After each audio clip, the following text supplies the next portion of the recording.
The Last Beautiful Body. Sounds like a title from a documentary that doesn't fully exist yet, but almost does, because it captures something modern art has been quietly struggling with for over a century: the disappearance of a single, agreed idea of beauty in the human body. There was a time when beautiful in art had a clearer definition.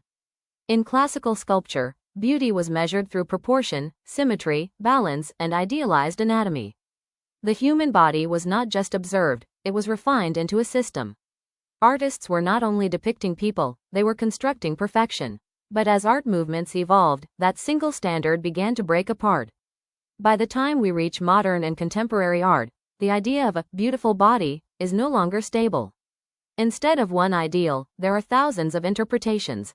Bodies are no longer required to be perfect to be meaningful.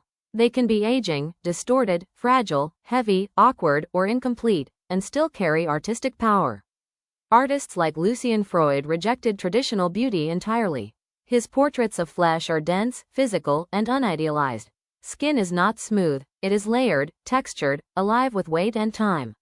In his work, beauty is not removed, but it is no longer comforting. It becomes honest. Earlier, Egon Schiele pushed this even further.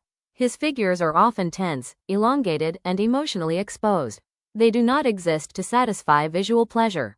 They exist to reveal psychological states: desire, anxiety, isolation, vulnerability. The body becomes a diagram of inner experience rather than outer perfection. So when we say, the last beautiful body, we are not talking about one final human form. We are talking about the end of a shared agreement, an old idea that beauty must look a certain way. In contemporary art, beauty has fragmented. One viewer sees elegance in imperfection. Another sees power in distortion. Another sees truth in discomfort.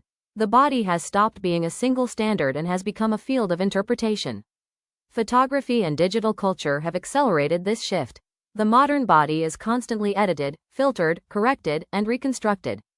Paradoxically, this has made unedited bodies in art feel even more striking. A raw, unaltered figure can feel almost radical in a world of visual perfection. At the same time, contemporary artists increasingly question whether beauty itself is even the right word anymore. Many focus instead on presence, identity, emotion, and reality.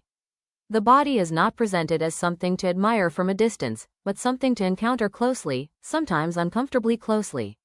And this is where the idea of the last beautiful body becomes symbolic rather than literal. It is not about a final person. It is about a final illusion that beauty once had a fixed shape. Perhaps what modern art is showing us is that beauty did not disappear.